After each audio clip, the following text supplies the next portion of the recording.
I'm Kathy Reamer. I'm the Executive Director of Twin Parks Montessori Schools on the Upper West Side in Manhattan. And with me today is Dr. Joanne Deek, who has written this wonderful book, The Fantastic Elastic Brain.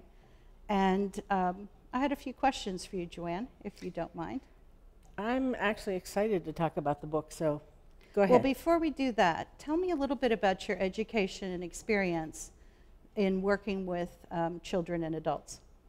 Well, I never really I didn't know what I wanted to be when I grew up, and so I went into teaching because my brother was a teacher, and I thought that would be a good idea, and I absolutely loved it. But the thing was, there were some children who I couldn't figure out how best to teach. No matter which attempt I tried, it just didn't work. So I thought if I went back and got a PhD in psychology, I would know everything. So I did that.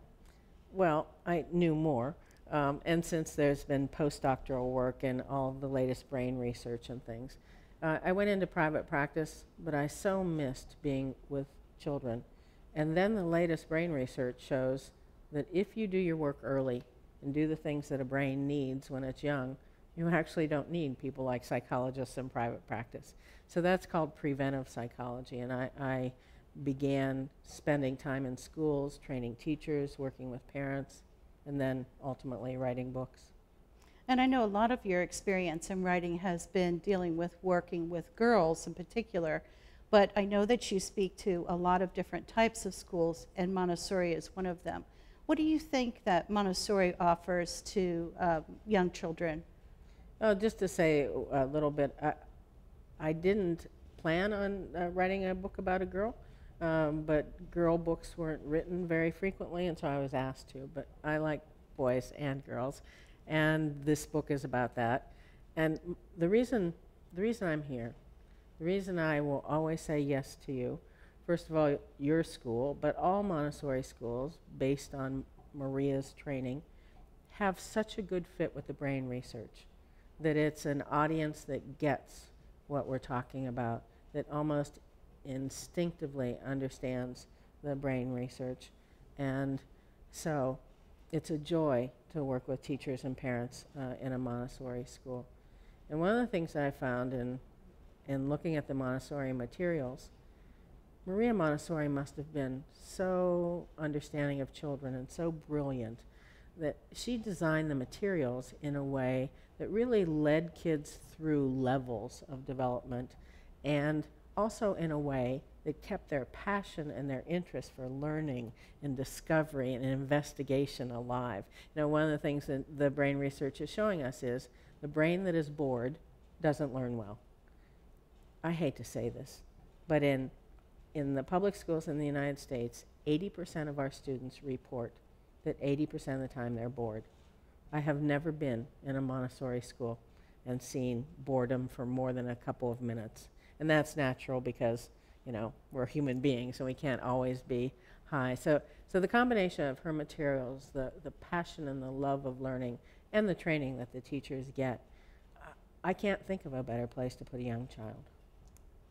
It's just that clear to me. So speaking to parents, what would you tell them is important for, say, a parent of an infant in helping their child develop? Well, there were studies coming out of Harvard that have since been replicated, and for infancy and very early childhood, there's a concept called raising the water level. And what that means is if children aren't too constrained, aren't too restricted, then they learn and explore, because the brain really needs to be used. It's like a muscle. So raising the water level means that when your child is crawling, you don't need to have the valuables and breakables very high, and you want them to be able to move a lot and explore a lot without constraining them and saying no. Okay? Not that you don't say no sometimes. You know, if they come upon a knife, it would be good to say no. You know, and then as they start to stand, the water level goes up with the things that are breakable and harmful, so that you don't constrain them again. And then as they start to be able to climb, the water level goes up. So if in the first several years of life, or in infancy especially, you can do that, that's one of the most important things you can do as a parent. Second, and maybe first, it's hard to know which is first and second, is talk a lot to children, because language is learned through the ears first for the first 3 years, and not talking baby talk. I mean, you can do that periodically because you love this child, but good language with good enunciation and a rich vocabulary from birth to age 3, hearing language has the most to do with developing the brain. Isn't that something?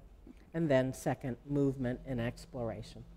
And I know in your book you talk about the brain, the elastic brain, being made up of like rubber bands. Do you want to just talk about that a little bit? Well, each part of the brain is a specialist. The visual part sees, it doesn't hear. The auditory part hears, it doesn't see. The language part does language. And so you really have like these subsets or sub-muscles in the brain. And I use the metaphor of rubber band because when you're born, you have a set of rubber bands, so to speak. Each part of the brain is of a particular size. And different people have different sizes. Like my visual part, I represent it with a big rubber band because my great-grandmother had a visual memory. I didn't get it all, but I got a big part. My brother didn't. He just has kind of an average size. And so the reason I use rubber band is the original size is hard wiring. And then when you use it, literally neurons grow, not new ones, but the ends. When you use it, you change it. And that's why it's plastic. But what you started with has something to do with how big it can be. So the concept I've found, the way that the rubber bands became part of my talk about the brain, is that children and adults really see it and understand it when you do it. You know, here's hard wiring, but you don't have to live with it. Right. So what influenced you to write this book?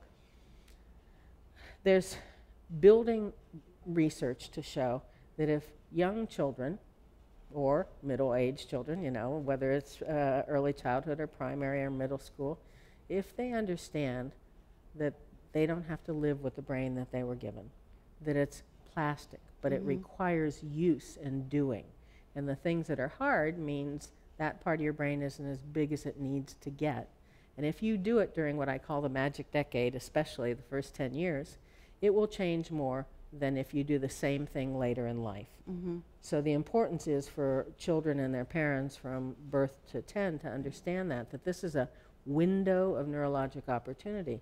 So I was asked to write this book by several parent groups and schools that I work with to put into book form what I go around talking about because it changes children. And I have reports from schools and from parents that after reading this book with and to their children, the children are actually willing to do more, even if it's hard or frustrating, because they know they're changing that muscle, you know. And that's what you hope children get from the book, knowing that if they work at it, they'll be able to acquire new skills, new understanding, work the muscle. And there's a couple, and a couple of other points. One, you don't get to choose your brain. It comes into the world with you. Whether I have a big visual part or not wasn't my choice. But regardless of what I got, I don't have to live with it, especially if I do the work early. The other thing that's in this book that isn't in many books, brand new research showing us that if kids explore, make a mistake, try it again, they actually learn more than if they just memorize or wait until they could do it perfectly. So mistakes or not doing it right or well actually enhances the learning.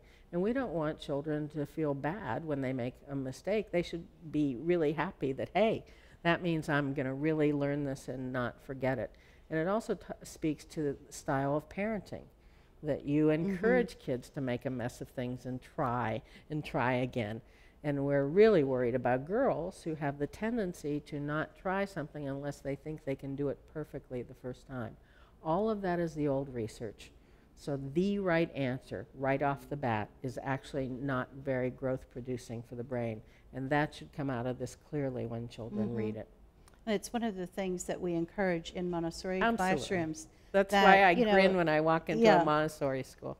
That really mistakes are opportunities to learn. Absolutely. And now there's a part of the brain, it's actually called the ACC. There's a part of the brain that only works when you make a mistake, and it is designed to enhance the learning when that happens. So you actually learn more when you make a mistake than when you get it right the first time. Well, Dr. Deek, I hope that millions of people buy your Aw. book, and I wish you all the success. Thank you so much. Thank you, Kathy. Oh.